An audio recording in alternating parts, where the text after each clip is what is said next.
Hello बच्चों, I hope कि आप सब बढ़िया होंगे। ठीक है ना। तो जेई एडवांस 2021 का पेपर एनालिसिस आपके सामने है और पेपर 1, पेपर 2 2025, 24, 23, 22 और अब 21 का पेपर एनालिसिस आपके सामने और बहुत हेल्पफुल रहने वाला है ये आपके लिए। ठीक है ना। चलिए, तो सबसे पहले तो बात कर लेते हैं कि पेपर 1 की कहानी क्या है। अच्छा, इसमें है ना थोड़ा सा क्वेश्चंस का जो पैटर्न होता है वो चेंज कर दिया था जेई एडवांस ने। क्वेश्चन स्टीम के नाम से दो मतलब क्वेश्चन आए थे पेपर 1 में और ऐसे पेपर 2 में 3 क्वेश्चन आए थे। जिसमें क्या था, क्वेश्चन स्टीम में पैराग्राफ टाइप आप क्वेश्चन समझ सकते हैं। एक बड़ा सा क्वेश्चन था और उसमें दो क्वेश्चन पूछे थे 2-2 मार्क्स के और उसमें कोई नेगेटिव मार्किंग नहीं थी, न्यूमेरिकल आंसर था। तो ये क्वेश्चन स्टीम एक नई पैटर्न 2021 में था। फिर 2022 में तो पैराग्राफ, मैच द लिस्ट, ये क्वेश्चन तो पूछे जाते रहे ही हैं, लेकिन एक नए तरीके का क्वेश्चन जो अभी तक मैंने 25, 24, 23, 22 और 21 22 में नहीं देखा था, जो 21 में देखा है वो मैं आपको बता रहा हूं। वही डॉट्स का मतलब मैं बता देता हूं आपको। ब्लू कलर के डॉट्स दिख रहे होंगे। सिंगल डॉट का मतलब +3 और -1 है। डबल डॉट का मतलब +4 और पार्शियल मार्किंग है। और ट्रिपल डॉट का मतलब यहाँ पे, अब जैसे मैंने यहाँ पे ट्रिपल डॉट लगाया है और 1+1 लिख रखा है, वो क्वेश्चन स्टीम वाला है जिसमें 2 क्वेश्चन पूछे गए थे, +2 और 0 नेगेटिव मार्किंग थी। ठीक है ना। तो आराम से समझ लो, 3 डॉट और 4 डॉट का मतलब +4 और 0 मार्किंग। बात समझ में आ गई। ठीक है। यहाँ पे सिंगल डॉट का मतलब 3-3 नंबर के एक बड़ा सा पैराग्राफ टाइप। यहाँ पे सिंगल डॉट का मतलब पैराग्राफ है, उसमें 2 क्वेश्चन पूछे गए थे 3-3 मार्क्स के और -1 नेगेटिव मार्किंग थी। बात समझ में आ गई और मैं बताता रहूंगा। ठीक है ना। चलिए, तो आइए बात करते हैं। सबसे पहले तो मोटा मोटा बात कर लें तो टोटल, अच्छा, आईआईटी खड़गपुर ने पेपर बनाया था 2021 में। ठीक है ना। तो मोटा मोटा बात कर लें तो 19 और 30 ये आपकी जो फिजिकल केमिस्ट्री आई वो आई 49 की। अच्छी खासी फिजिकल केमिस्ट्री आई थी। ठीक है ना। और यहाँ पे अगर हम बात करें इनऑर्गेनिक की तो ये आ गई 15 और 18 33। 15 और 18 कितने मार्क्स की आ गई आपके? 33 मार्क्स की आ गई। ठीक है ना। आराम से देखो, इसको हम ऐसे देख सकते हैं, ये आ गई आपकी 33 मार्क्स की। इसके बाद 26 और 12 कितने हो गए? 38। आराम से देखो, तो टोटल 120 मार्क्स की केमिस्ट्री आई थी और 49 फिजिकल केमिस्ट्री, इनऑर्गेनिक 33 मार्क्स की और ऑर्गेनिक 38 मार्क्स की आई थी। मतलब फिजिकल अच्छी खासी आई थी। ठीक है ना। आईआईटी खड़गपुर ने पेपर बनाया था। तो यहाँ पे अगर आप पेपर 1 में देखें तो फिजिकल केमिस्ट्री 19 मार्क्स की पूछी गई थी, इनऑर्गेनिक 15, ऑर्गेनिक ये आपको दिख रहा है आराम से मेरे हिसाब से। ठीक है ना, कोई दिक्कत वाली बात नहीं है। ये पेपर 1 में पूछा गया था, वो पेपर 2 में पूछा गया था। ठीक है। चलिए, इसके बाद बात करते हैं हम सबसे पहले मॉल कॉन्सेप्ट से ऐसा कोई क्वेश्चन नहीं आया था, दोनों में हम देख रहे हैं। एटॉमिक स्ट्रक्चर में क्वेश्चन आया था, चेंज इन वेलोसिटी का क्वेश्चन था। चेंज इन वेलोसिटी का क्वेश्चन था, ठीक क्वेश्चन था, अच्छा क्वेश्चन था। और ये क्वेश्चन आया था आपका +4 और -0 मार्किंग थी। ठीक है ना। चलिए, इसके बाद थर्मोडायनेमिक्स की में अगर हम बात करें तो थर्मोडायनेमिक्स में ये जो मैंने ये लिख रखा है ना, यही क्वेश्चन स्टीम, जो 2 मार्क्स का एक क्वेश्चन था, 0 नेगेटिव मार्किंग थी। अब आप इसको चाहे केमिकल इक्विलिब्रियम में रखें, वैसे इसको थर्मोडायनेमिक्स में रखना ज्यादा फीजिबल है। क्यों? क्योंकि जो आप डेल्टा H0 और डेल्टा S0 क्वेश्चन ने पूछे थे, जी हाँ, तो मैंने सोचा कि इसको थर्मोडायनेमिक्स में रखा जाए, क्योंकि डेल्टा H0, डेल्टा S0 जो आप के इक्विलिब्रियम और 1/T का ग्राफ पढ़ते हैं, जब आपको डेल्टा G0 पढ़ा दिया जाता है तो उसके बाद जब आप ln K वर्सेज 1/T का ग्राफ पढ़ते हैं, वहां से वो क्वेश्चन था।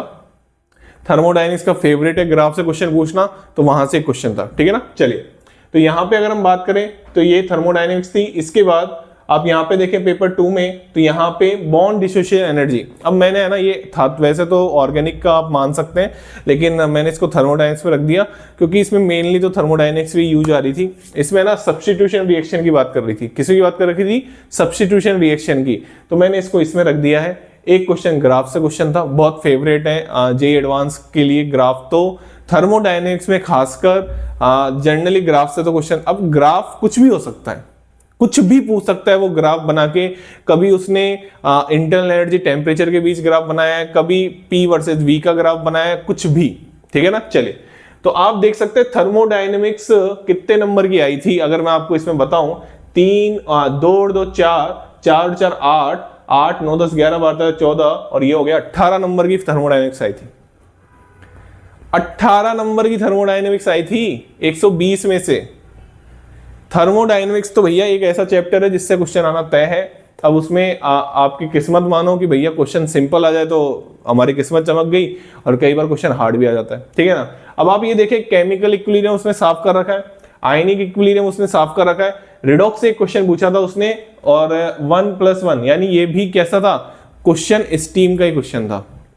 यहाँ पे भी 2-2 मार्क्स का क्वेश्चन था। टाइट्रेशन का क्वेश्चन था। टाइट्रेशन में क्या पूछा गया था मैं बताऊं, टाइट्रेशन में ये पूछा गया था आपसे, शायद नहीं, KMnO4 की रिएक्शन, और उसमें बोला गया था Fe2+ के साथ, ठीक है। आपको रिडॉक्स के कॉन्सेप्ट लगाने थे टाइट्रेशन में जो आप पढ़ते हैं, इक्विवेलेंट वाले, ठीक है ना। चलिए, इसके बाद गैसेज स्टेट साफ था, ठीक है ना, और सॉलिड स्टेट से क्वेश्चन आया था, पैकिंग फ्रैक्शन से क्वेश्चन आया था, अच्छा क्वेश्चन था।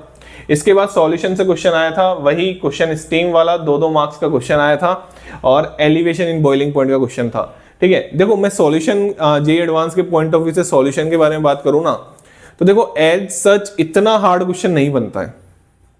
अब इसके पीछे एक रीजन भी है क्यों हार्ड क्वेश्चन नहीं बनता, क्योंकि सॉल्यूशन ऐसा नहीं है कि बहुत सारे चैप्टर का मिक्सचर से वो क्वेश्चन बना सकते हैं, मतलब बनाने पे आए तो कुछ भी कर सकते हैं, लेकिन मैक्सिमम टाइम ये देखा गया है कि सॉल्यूशन नाम के चैप्टर से मतलब क्वेश्चन होने लायक ही आया है।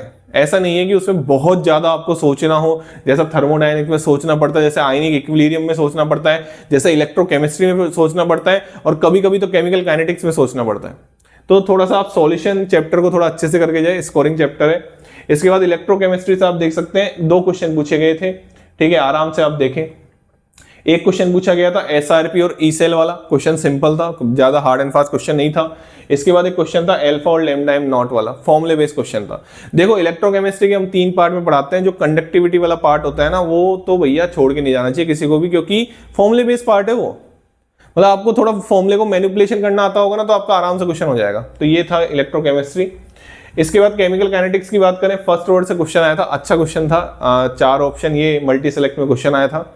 इसके बाद सरफेस केमिस्ट्री से एक क्वेश्चन आया था कोलोइडल, जिसमें मिशेल भी आ गया था, मिशेल के साथ क्रिटिकल मिशेल कंसेंट्रेशन की भी उन्होंने बात कर ली थी।